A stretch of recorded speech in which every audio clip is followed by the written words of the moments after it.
Dayton Elementary, aka Lorraine H. Whitlock Elementary, part of the DC school system. Let's jump right in.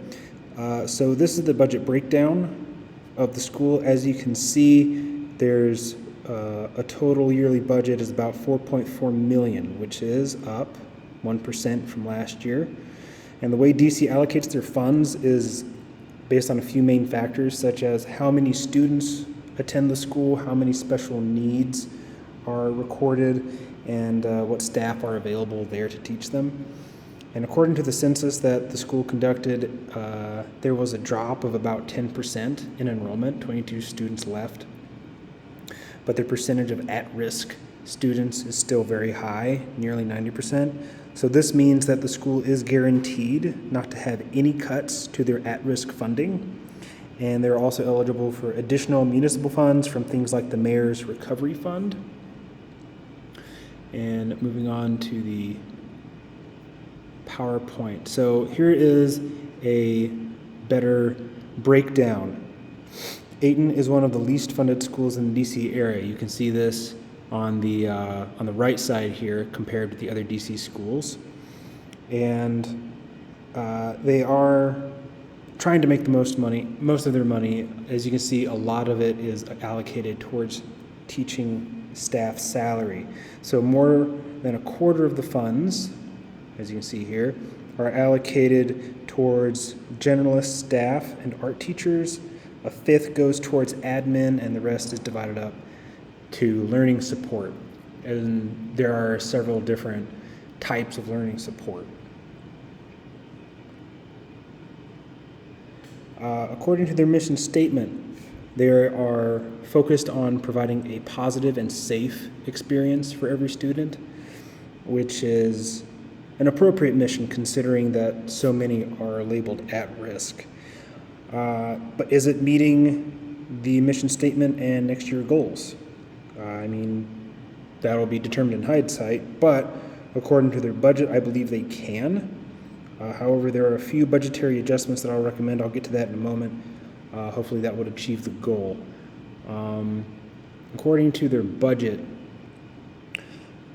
which is only so itemized, about $40,000 is spent on teaching supplies, or the bones of the day-to-day operations of the school.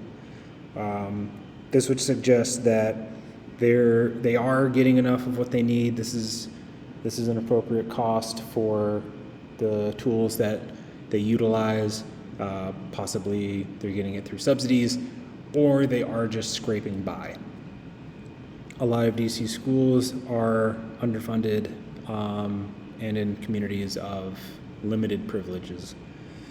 Okay, now so for the proposed budgetary adjustments.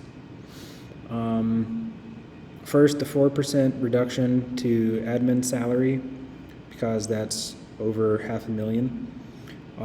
I also noticed that there were overlap in some of the special learning support specialists. Now, by eliminating these two positions from like a full-time salary, that would open up about $160,000. And you'll see on the next slide, I would allocate these funds toward the after-school programs, which I will show you now. The after-school programs are, in fact, the least funded of any of the other areas for the school. I believe that providing after-school functions or programs would be more benefit to the students than, say, real time in school. It gives them an opportunity to spend more time with counselors. Also, this proposed adjustment